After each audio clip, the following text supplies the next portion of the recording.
Hello, everybody, and welcome to the Made for More podcast. I'm your host, Marina F. Sathiadis, and this is the podcast that is focused on taking your life to the next level. Whether you're looking to advance your career or build a brand or enhance your relationships in your life, or you just want to take your life to the next level and live a more fulfilling life, this is the podcast for you. We're airing bi-weekly on Mondays because it is the Made for More Mondays, and I am so happy to have you here. So before we get started today, I want you to subscribe, like, and comment what you love about this episode. And I'm going to comment back. On today's episode, we're going to be talking about mental health, depression, something that I have coped with my whole life. And I've coped with it in a way where I'm at 31 years of age now, and I've found healthy, sustainable ways to kind of help maintain it and level it out when I feel like it's getting bad. And I wish that I had the resources that I have today and the knowledge that I have today so that I could have avoided a lot of the stresses and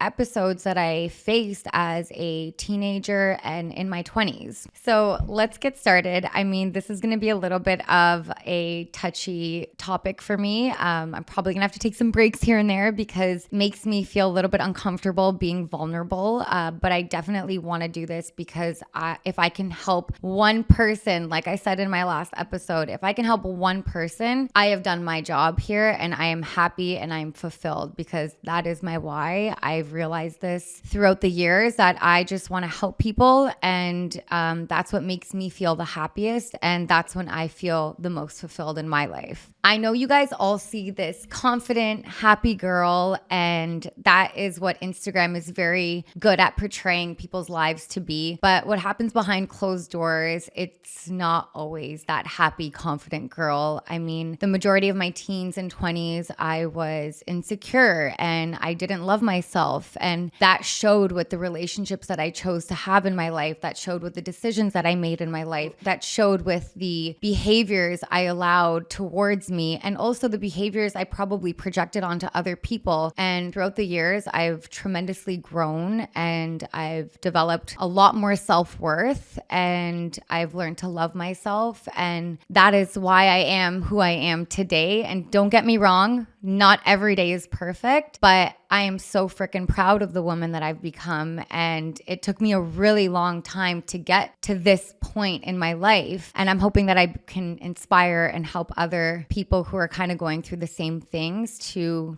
cope with their mental health and kind of just overcome it as well. So there are definitely days where I feel completely unstoppable. I feel so confident in my own skin. I feel like I can conquer any obstacle that comes my way, and I just feel on top of the world. And then I wake up one day and that feeling is completely diminished. I feel like I got hit by a truck and I can't get out of bed, and concentrating is probably near to impossible. And that sucks. It feels like you're being defeated. It feels like failure. And I want you to know that you're not alone if there's days where you wake up and feel like that. So I'm going to circle back now to my young upbringing. So when I was younger, I remember my mom was telling me a story that she had brought me to the doctor because I kept saying that I was having stomach pains, and they did a bunch of tests or whatever. And the doctor ended up saying that, your daughter is fine. She just has anxiety. And that was like 10 years old. And it probably stemmed from me being bullied in elementary school. Things aren't the way they are nowadays where parents and teachers are completely like on top of it. I know my mom would go to the principal and complain, and to my teachers and complain that these two girls were bullying me nonstop, and nothing was really done about it. I remember being like on the monkey bars, they would take my shoes off and hide them. And then I'd be in my socks trying to find my shoes at recess time. So they're just like little things, but that made me not want to go to school. And it affected me tremendously because I am a little bit more of an emotional person. And then throughout my middle school and high school, I was bullied to an extent. And this is a whole other topic. It's not something that I really want to talk about right now, but I will be ready to talk about it eventually. But again, I was just like severely depressed in high school to the point where I hit rock bottom a couple of times. And I don't know if define what rock bottom is right now, but I had really, really, really dark days and days where, I was having a lot of negative emotions, and it got to the point where it just got really, really bad. And I just felt so alone. Even though I wasn't alone, I was surrounded by like my family and my brothers, and I had amazing friends. But when you're in that state, it's very easy to feel like you have nobody and that you just feel alone and that you're a burden to people. And we have to switch the narrative on that. And you have to remember that you have so many people around you that love you. And I know it's easier said than done to think that way, but you just have to kind of remember that there is light at the end of the tunnel. And I think throughout my teens, so I was raised in a Christian family, and my father has always, read us the Bible and would play gospel music in the car when we were driving. And I think in my teens, I steered away from my faith a lot, and I went down a really dark path, you could say, of just abuse in many ways, I guess. And I think that also really affected my mental health and brought me to like the dark places that I had gotten to. And then throughout my teens, it got a little bit better. I did have some hiccups where I hit rock bottom again, but I always managed to kind of bounce back from it and survive it. And it wasn't up until recently. And then actually, so I'll never forget when I was younger, I used to go to Greece every summer, and I used to stay with my grandparents, and that was like my happy place. I escaped from Toronto and all the bullshit that was surrounding me all the time. And, I just would remember coming back home and being so depressed and just waiting for the months to go by for school to finish and for me to be able to escape back to my happy place where I felt safe, where I felt comfortable, and I felt like myself. And I felt the most fulfilled there. But I also realized in my 30s, that was an escape. Like that was me escaping from my reality that I just didn't want to face. And I'll tell you how I got to where I am today. So I'm getting to that. Sorry, I keep circling back and forth. But anyways, I remember one of my best friends from Greece came to visit me in Toronto, and it was during the winter months. And I just remember being so depressed that I could not leave my room. And she stayed for 10 days. And I'm so ashamed of myself to this day. And I feel so guilty to this day that I was not able to give her the attention that she needed and she deserved when she came, because I would lock myself in my room and just cry and submerge myself in books and just read and not want to talk to anybody. And my mom would have to like take her out and be like, come on, like come out. And I couldn't physically do it. And I don't ever want to do that to anybody ever again. I feel like that was so unfair to her. But I'm so grateful for her too, because she understood completely, and she knew that I was suffering from depression, and we had talked about it and cried about it together in the summer months when I had visited Greece and her.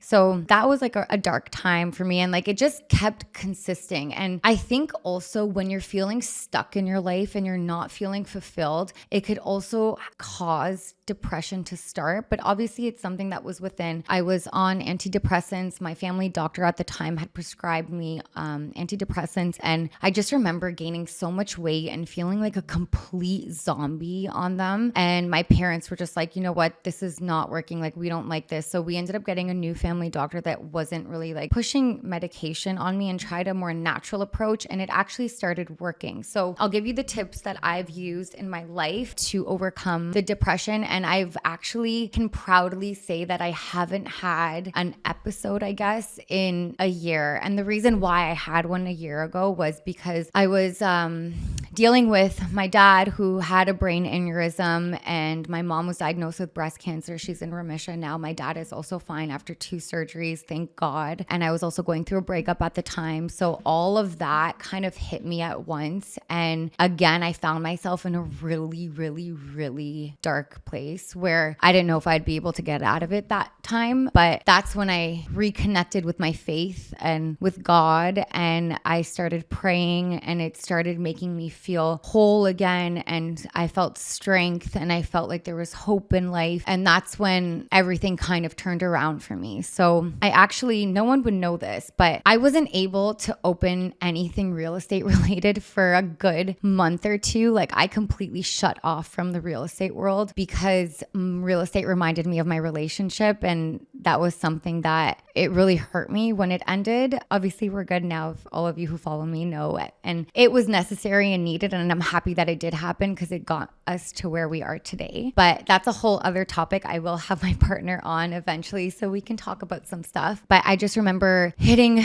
rock bottom again, not being able to work at all. And that's actually when I created my clothing line, because I was like, okay, like I can't be the only woman that is feeling like this right now and going through something like this right now. There's so many other people who are probably even going through something way worse. And it's something that I've always been passionate about. And I just remember when I would wake up, I would force myself to put some makeup on and put on a cute outfit and even just go for a walk, even if it was for 5 minutes. And I'd come back home feeling good and feeling happy. And I hadn't felt those emotions in so long because I just was being miserable in bed, or just felt I was being, in my eyes, I was being a little bit weak. And maybe that isn't the right term to use, but that's how I felt I was being with myself, because at the end of the day, I should have looked at the bigger picture and said, wow, my dad survived. He didn't die. And most brain aneurysms are deathly. My mom is in remission. She got rid of her cancer. And here I am, healthy, and I'm able to, take a month or two off work and focus on my well-being, while other people don't have that privilege. So all of that, like, it did make me feel a little bit weak, where I just kind of felt like I was giving up on myself. And like I said, so that's when I turned to my faith again. And it was the best decision that I have ever made. And I feel so strong and happy. And I haven't had an episode, I guess you can say, even though I have dealt with some traumatic things recently again, but I didn't let it break me this time. And I just remember like being on my knees praying, being like, please, like, God, like, get me through this, like, please. And I feel like when you have something to look up to and something to, like, someone to talk to, or, like, just having faith, it just gives you that sense of like fulfillment and hope. I don't know how to explain it, and it may not work for everybody. There may be other things that work for you, and that's good, but find that thing that makes you feel at your best. So circling back, also get up, put some makeup on, or like do your hair and put on a nice, cute, comfy outfit that you feel comfortable, and go for a walk, get out of the house, get some fresh air, go meet with a friend. I forced myself to start saying yes to everything. Whenever a friend would ask me to go do something, I would say yes. Even though I physically like didn't want to do it, I would force myself to do it. And then I realized while I was out, I was feeling better. Then I started to pick up on real estate again, and I was, putting myself out there a lot more and being on socials again, starting to take out clients. And thankfully, the time frame of when everything happened, it was like the slowest month in real estate. So I didn't have to actually work, and I didn't decline business, but it was just slow. It was December, January, right? So we're always kind of slow in that time frame. But also, coincidentally, last year was my most successful year in my career, which is crazy to think of, because it was also a year where I had to physically take 2 months off because I was so hurt and depressed that I just couldn't get out of bed.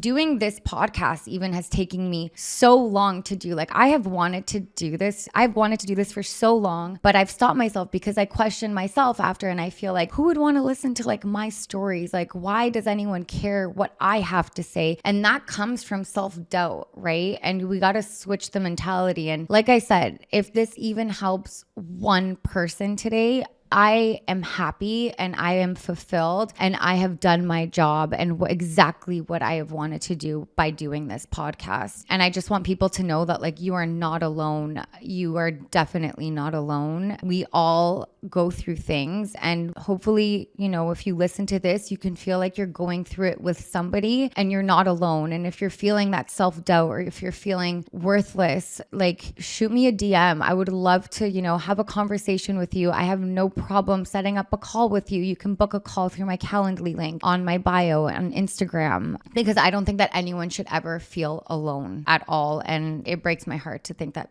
people are at home feeling like that, because I've been there, and it really sucks. And I'm very grateful for the people that I have in my life. I'm very grateful for the people that I have in my life, because who knows if I would have been here today without them, right? I have an amazing family. I have amazing friends, and they've been there for me through thick and thin. And I I will always be there for them through thick and thin as well. So it's that like leads to my next point of you need to make sure you have a good group of people in your life, and you need to set boundaries with people as well. So if you're setting boundaries and people aren't respecting those boundaries and listening to them, you need to make some choices to cut those people out, because that is like cancer, and that will kill you in the long run. It will make you question your self-worth. It will make you question just yourself and your abilities. And I think that, those are it's toxic relationships that need to be cut completely. I want everyone to also remember that having depression or anxiety is not weakness. Like, that is not a form of weakness. It is not a symbol of weakness. That is actually, I think, it takes a lot of strength to have that and to be able to wake up every morning and still get through it and still do what you need to do. I think that people who suffer from mental health disorders are actually some of the strongest people. And I think that, we need to normalize talking about it more and making it a conversation that is easy to discuss, and open communication in safe areas. Like now I openly discuss my depression and my stories with complete strangers, because there's nothing to be ashamed of. Like, there's nothing that you need to be ashamed of. If anything, this shows how much I was able to overcome, and I'm still here today. And that speaks volumes. You know what I mean? Like, that takes strength. That takes strength to talk about it so that you can help other people. So if you're suffering from any form of mental health, I don't even like using the word disorder, but I guess that's what it's called. So if you are dealing with that, like, just know you are strong. Like, you're still here today. If you're listening to this, you're still here today. Think about how much strength it took you to get to where you are today. Kind of end this on a note where I'm going to talk to you about some of the tips that I've used. So I went from taking antidepressants in high school to now doing everything in a natural approach. I haven't had extremely depressive episode where I've hit rock bottom in over a year, and that speaks volumes. And prior to that, it had been years and years, but last year was just a very, very hard year for me. So tips that I can give you is healthy eating. You need, like, what you put into your body is how you are going to feel. It is a true thing. Not to say you can't have cheat days and, indulge a little bit, but eat healthy consistently. Work out. Don't work out to lose weight. I work out because I know that it's going to make me feel good mentally. I don't really care about the building muscle aspect of it. I legitimately just care about my mental health and my well-being of that. Surround yourself with good people. Set boundaries with people. That is a must. Like, you need to set boundaries, okay? Because if you don't, I'm telling you, it's going to affect you mentally and physically. Stop comparing yourself to other people on social media. So like I said, you guys probably see this happy, confident girl on Instagram who loves fashion and does real estate and gets to travel all the time. But guess what? Behind that screen, there's also a girl that wakes up and pushes herself to get out of bed on some mornings. And there's a girl who sometimes feels insecure. I mean, I think this was in January, I was going through something again, and I did not hit rock bottom or anything like that, but I had to deactivate Instagram for a week because I just could not go on it. It was starting to give me anxiety. I was starting to have feelings and thoughts, and then it just was a trickle effect of negativity. So I decided I needed to cut it out and give myself a break. And that is okay if you need to do something like that. But my girlfriend and I were walking the other day, and she's like, yeah, like, I just keep seeing this girl's story. She's always on vacay, and like, oh my God, like, I wish I had that life. I'm like, but listen, I'm like, look at the life that you do have. I'm like, twist the narrative here. Like, sometimes you have to twist the narrative and actually look at the bigger picture of what you do have. Like, we're so privileged to have clean water even, and to even have the ability to order Uber Eats off of our phones. Do you know what I mean? Like, we are privileged in so many ways. And anytime there's a negative in your life, think of the positive that comes out of it. For instance, when I started my clothing line, I was so stressed out. Like, there were so many things that were going wrong at the beginning. And I literally was just like, oh my God, I've invested so much time and money into this, and this is like so stressful right now. And I'm doing real estate and I'm doing this. Like, what did I get myself into? Like, and then I looked at the bigger picture and I'm like, wait, Marina, stop for a second. I'm so lucky that I even have these stresses in my life. I'm so lucky that I'm even able to start another company of something that I'm passionate about that can help inspire other women. Like, this is a good stress to have. And I twisted the narrative so quickly in my head, and that negative self-talk, I twisted it and changed it into a positive. And I have not had any stressful days about this ever since. And that speaks volumes because I'm one to get super stressed out about things. And I have just always, I twisted in my head, okay, how can this negative actually be a positive? And if you can start doing that in your life with everything that's negatively affecting you, I promise you things are going to get so much better for you. Like, I promise you that. I would also say, don't be hard on yourself. Do not be hard on yourself if you need to take a day for yourself, and stop doing what society tells you to do. If society is saying that you need to wake up at 5:30 in the morning to be a millionaire and be a part of the 5 a.m. millionaire success club or whatever it's called, no, you don't need to do that. That doesn't work for you. It doesn't work for you. You're setting yourself up for failure because you know that maybe you can't wake up at 5:30 a.m. and that's okay. I don't wake up at 5:30 a.m. That doesn't define my level of success. I like to wake up between 7 and 7:30. My partner likes to wake up earlier than me. At first, I used to be hard on myself, and it was an adjustment when we moved in together. But then I quickly realized, but I'm also up later because I'm a night owl. I like to be creative, and I'm in my most creative flow at nighttime. So if I wake up at 7 or 7:30, it's also because I was working a bit later at night, or I was doing other things that, maybe other people don't like doing at nighttime. So do what is best for you and what works for you, because if you're doing what society is telling you to do, you're essentially setting yourself up for a failure, and that's just going to make you feel even more low and make you feel upset. So that's the best advice I can give you. I hope that this helped. I mean, not the easiest conversation for me, makes me feel a little bit uncomfortable, but I'm happy that I did talk about this today. And I really, really hope that this, sheds some light on someone who is maybe having a bad day or is feeling, some self-doubt, and just know you're not alone. Like, even the happiest people that you see on Instagram or social media, wherever it is, I promise you, no one's life is as perfect as it seems on social media. People have bad days, and it's okay if you do too. And please, send a comment on this below or contact me in some way. A comment would probably be best because I can see it. And I will reach out to you, because I don't think that anyone should be alone or feel alone in their dark times. And I'm grateful for the people that I had in my life that helped me get through it. But you also have to learn to get through it on your own too, right? And you can do that by doing some of the things that I said, and see what works for you. So thank you guys so much for listening and taking the time today. I hope that this helped somebody today. And I just wanted to say, I am so grateful for you all. Please subscribe and like and share this with a family or friend who you think might need to hear this conversation today. And I will see you guys in 2 weeks, next Monday.